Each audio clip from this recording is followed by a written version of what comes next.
ano nga ba yung nag-feel ko ate? Nauuwi ako ng Bicol after so many years na nandito ako sa Manila. So ngayon nakabihis na tayo ate at tayo pupunta na ng Makati. So final na, Makati tayo pupunta. Ang laki ng Unique Plus na Makati. So ate, nakabili na ako ng film camera.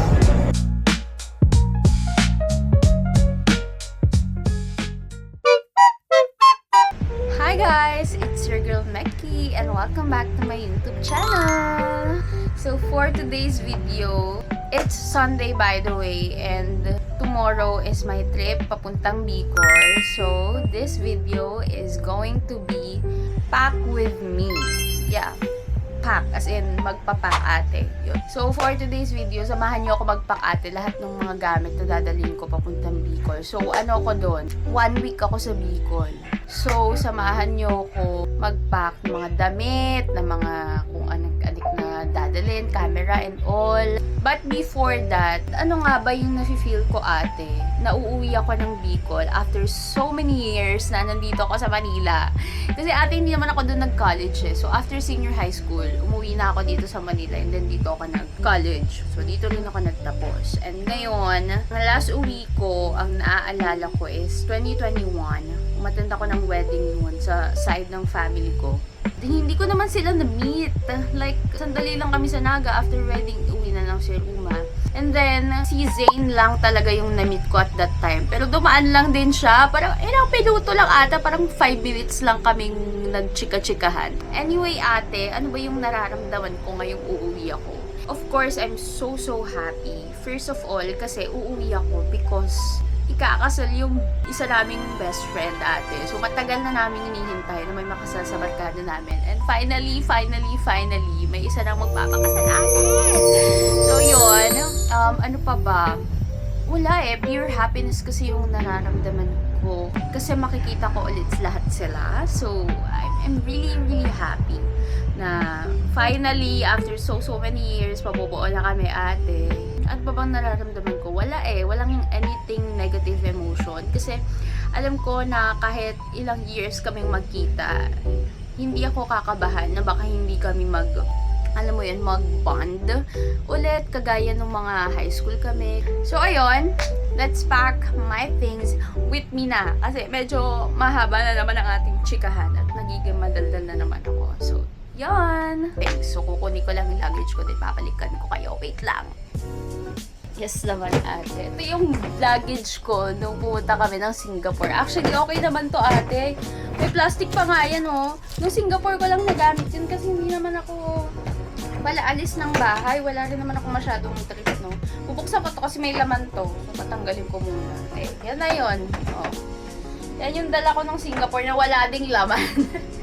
Kasi kapag pasalubong siya ate. So, latag lang natin dyan. Huwag yung itindihin yung mga damit na yan kasi dyan ako pipili ng mga pambahay mamaya. So, nakaseparate na yung mga pang-alis ko, yung mga pang-events ko doon.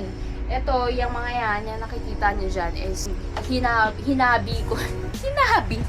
Inuwa ko yan doon sa sampayan kasi dyan ako kukuha ng mga pambahay ko ate. Nag-loading. So, before pala natin lagyan ng gamit, is punasan lang natin sandali kasi ate medyo maalikabok na siya. Dahil nga sabi ko sa inyo, hindi ko talaga siya nagagamit ate. Dahil hindi naman ako pala alis.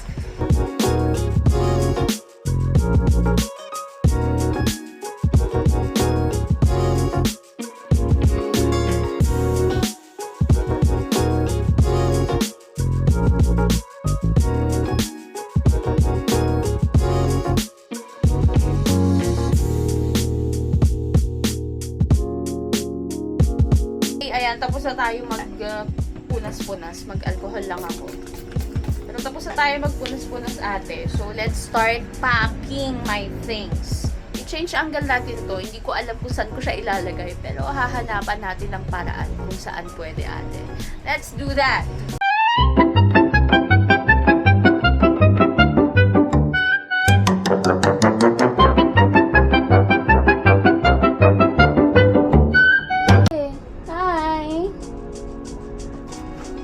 So the first one on the list is this one.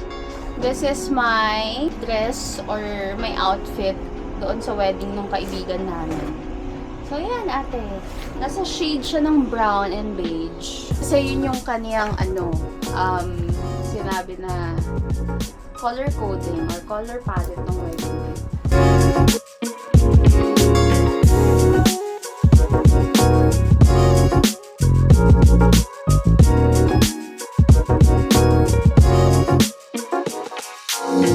The next one, kukunin ko. Yan.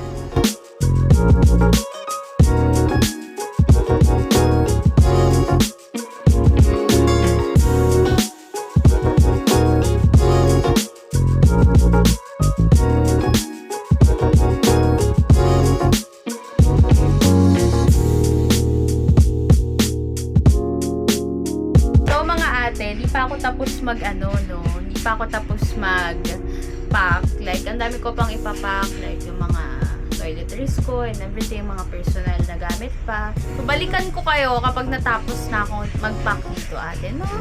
Okay, bye. So, ate, I forgot that I own a glasses.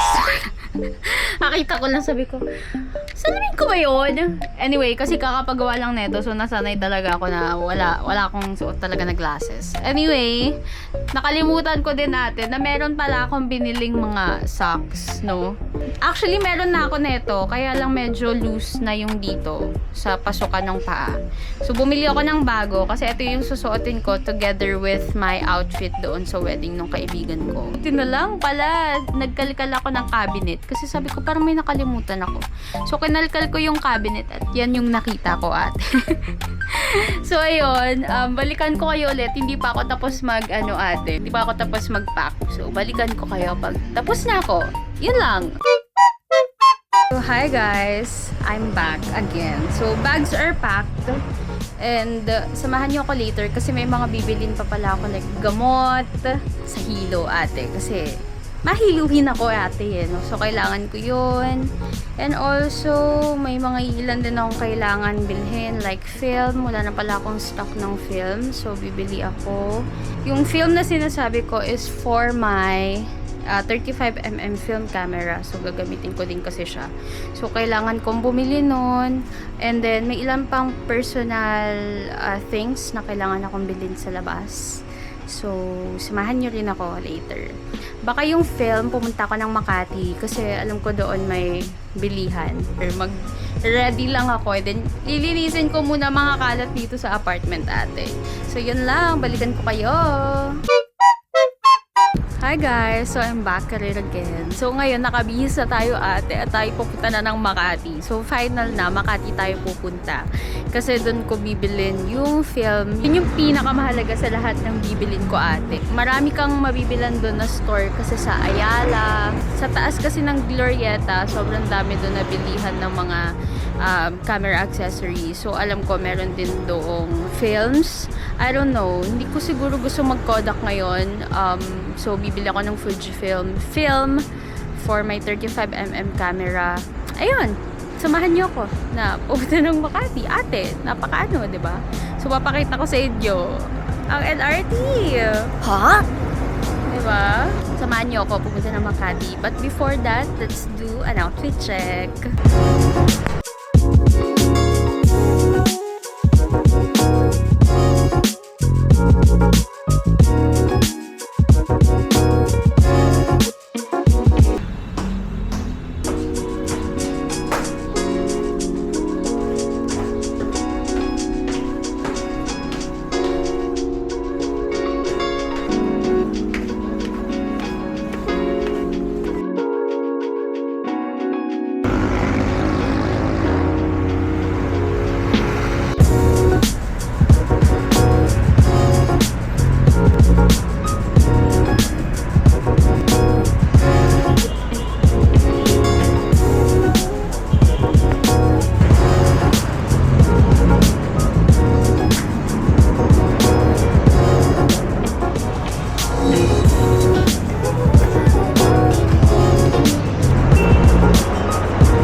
Tel,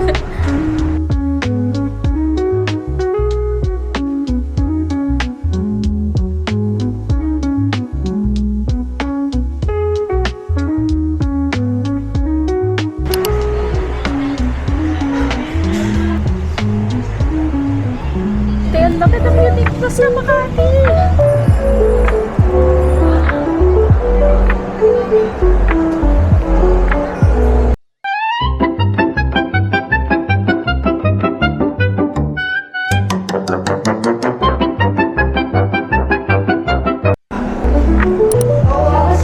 May 35mm films mo kaya? 35mm na films.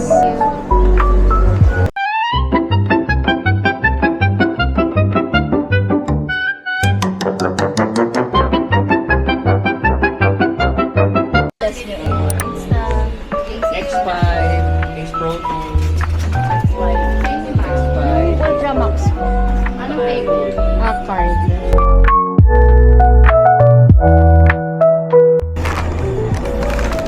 So ate, nakabili na ako ng film camera. So mga te, nakabili na ako ng aking film.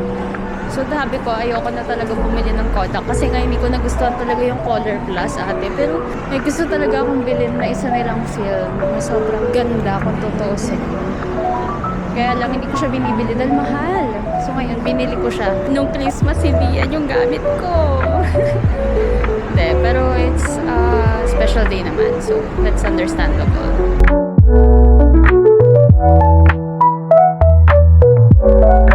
Pauwi na ako ate. May dalawa pa akong bibili pero sa Cubao na yun. So yeah.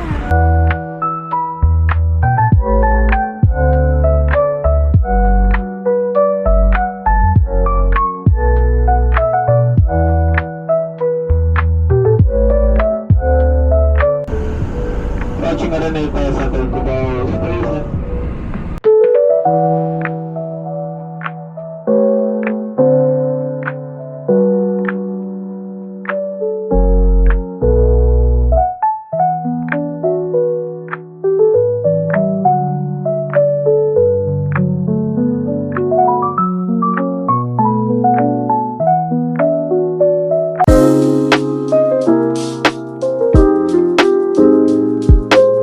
Hi guys! So nakauwi na ako ate. Thank you. Anyway, sobrang sakit ng paa ko dahil naglalakad ako sa Glorieta at hindi ko mahanap kung saan ako makakabili ng film roll. Pero ayun ate, isa sa list ko kanina na mabili is the film roll. So, hindi ako nakabili ng Fujifilm kasi, I don't know, out of stock siya sa Henry's. Wala din sa Camera House. And yun lang yung alam kong bilihan ate. Wala nang iba. And wala akong nabili na Fujifilm 400 or 200. Pero target ko talaga is sa 400 para perfect ISO siya. Pwede siya sa madilim, pwede siya sa maliwanag. So, hindi ko kailangan ng flash just to see my subject, no, sa film camera. Pero wala ako nahanap na gano'n ate. So, ngayon, meron ako nahanap na Kodak. Actually, ayoko na talagang gamitin yung Kodak kasi siguro hindi ko nagustuhan yung output ng Color Plus nila. Although, I don't know, hindi ko na lang talaga nagustuhan yung output ng Kodak Color Plus. Kaya sabi ko hindi na ako uulit sa Kodak. So, bibiliin ko dapat is Fujifilm, kaya lang wala akong mahanap ate. Nakakapikon. Bumili ako ng ayokong bilhin talaga na film kasi una, mahal. Mahal siya. And second, sabi ko nga, hindi na ako uulit talaga sa Kodak. Pero ate, yung output naman neto, nakita ko naman siya kapag hindi expired. Ganda talaga ate. Kaya yung factor lang talaga na ayoko siyang bilhin is just that mahal siya. Mahal ate. Like, out of my budget siya, kaya hindi ko talaga siya binibili. Pero, para sa aking, mga kaibigan, taray naman. Pero, para sa kanila, bumili ako ate ng dalawa. So, I bought a Kodak Ultra Max. So, ito ISO 400 siya. Also, 36 exposure din. And, yeah, I bought it. aking Telecardia Super Date. Tara! Sample. Wala naman itong lamang roll. So, okay lang. Nakita nyo ba? Diba? Ang ganda niya, ate! Tapos, ang ganda ng result nito actually. So, medyo kinakapa ko pa yung film photography kasi hindi pa talaga ako sanay. Ito yung Nexia ko. Ayan. Hindi naman siya na-focus eh. Pero ito. Ayan. It uses APS film rolls. Ayan siya, ate. Hindi ko mapapakita sa inyo yung yung actual na ginagamit ko ngayon. Pero ito siya. Ayun yung ginagamit niyang roll. And ang hirap niya nang hanapin. Hindi ka na makakahanap ng bagong film roll na ganon. Kasi nag-discontinued na ang Kodak and Fujifilm sa paggawa nun. So, ayun ate. Yun lang naman yung aking agenda. And samahan niyo ako sa journey ko sa trip to Bicol. So, dito na nag-end ang ating video. And thank you guys for watching. I hope you guys like it. And see you on my next vlog. Bye!